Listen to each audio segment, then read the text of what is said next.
We are full of concepts and we think we're living, but we're really conceptualizing. Sea change when you go from being in your mind to being in your heart. And the Course of Love was about discovering our true identity. Welcome, everyone. My name is Lynn Kidd, and I'll be your host today. Welcome to our show, Heart to Heart, How Our Course of Love is Changing Our Lives. And what we're going to do today is give you a little bit of a taste and introduction to Course of Love, how it's changing our lives, some personal experiences, and how we're integrating it into our daily life. So I would like to welcome our guest today from Spain, Coralie Pearson. Welcome, Coralie.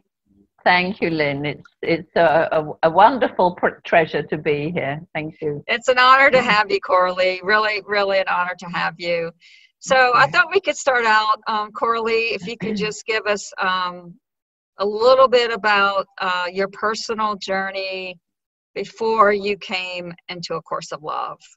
Well, the personal journey started with self-improvement and learning a variety of techniques to make life easier. Personal circumstances of a very upsetting partnership breakup, and a whole load of other circumstances in life, that brought A Course in Miracles to me. That was in 2009.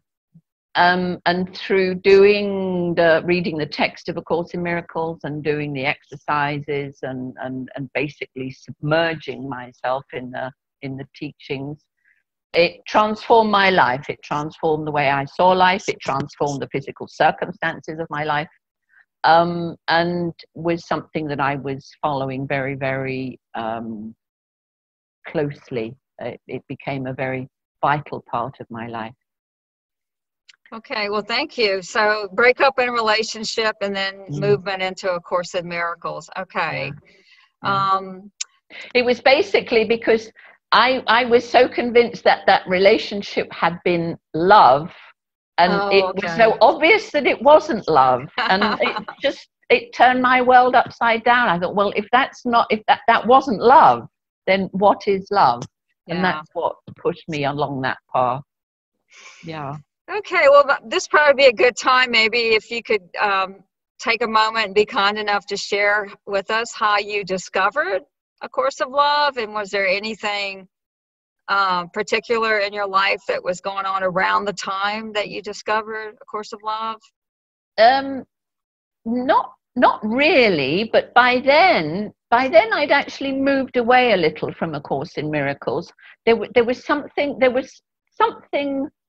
It was too much in the head. The people I was sort of engaging with, it was all a lot very intellectual exercise of discussion of what it meant, and something there was not quite right for me. So I'd actually moved on to the Way of Mastery, and I was completing the Way of the Heart, which I'd done. It's 12 monthly lessons. So I'd done one a month through the space of a year, and towards the end of it I went on a retreat where and through that also the teaching of the Way of Mastery, I had come across A Course of Love, only the first book, the actual course. I didn't know that the treatises and the dialogues existed. What year was this? That was in the spring of 2015. Okay. So I was on this retreat in the south of Spain, where it was suggested to me that I might like to translate A Course of Love into Spanish. I'm a professional translator. I've worked all my professional life in Spain as a translator and interpreter in the business world. So there was this suggestion, but I said no. No, that's ridiculous. I couldn't do that. I don't want to do that.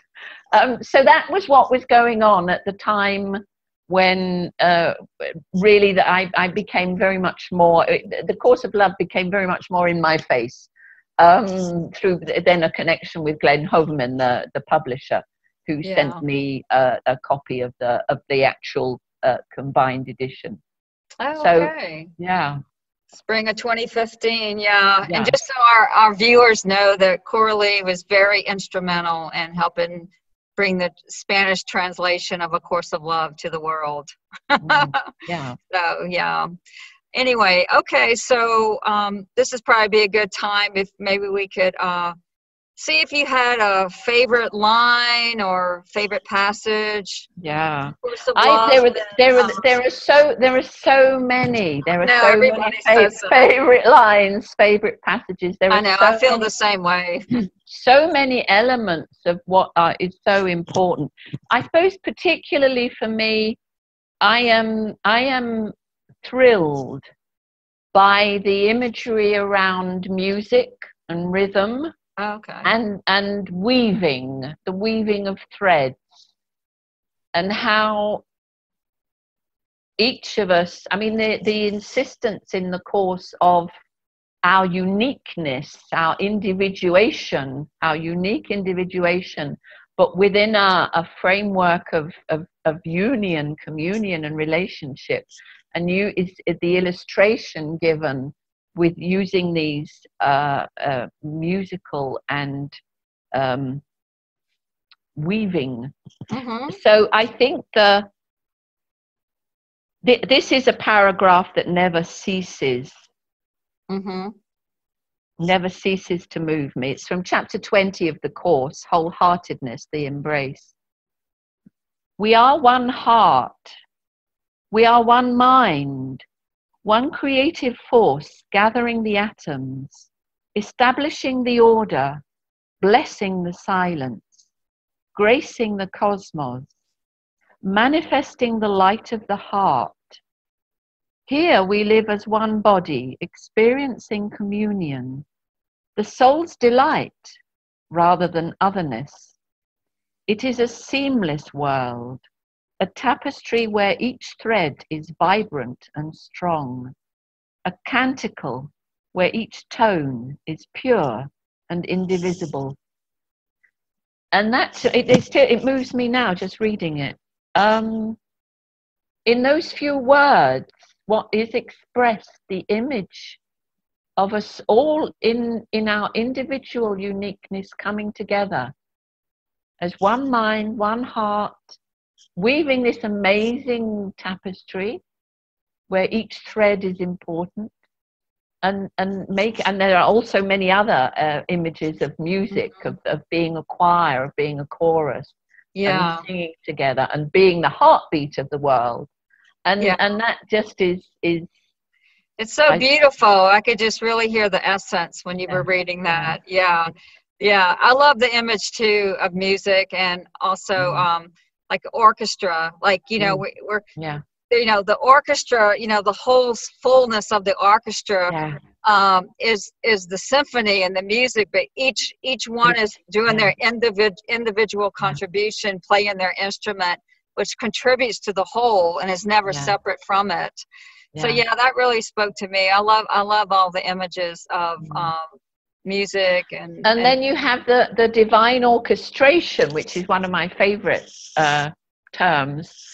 So here we are, all of us are being instruments in that symphony, and the divine orchestra conductor creates with us the most amazing things. It also brings out what you pointed to for me was the relationship part, how we're all, you know, we're all there's unity, but we're integrated through relationship.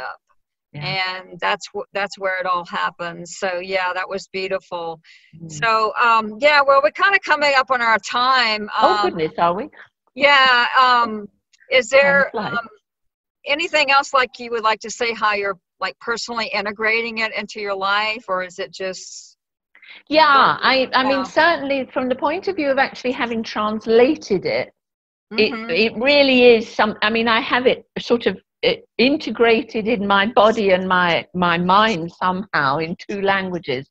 So it's a very, very particular experience. Mm. And as a result of that, it has changed the way I see things, the way I react to things, respond. I find myself living very much more in the present moment. And also, and I have to say, there are so many, I'm sorry, there are so many things I could say.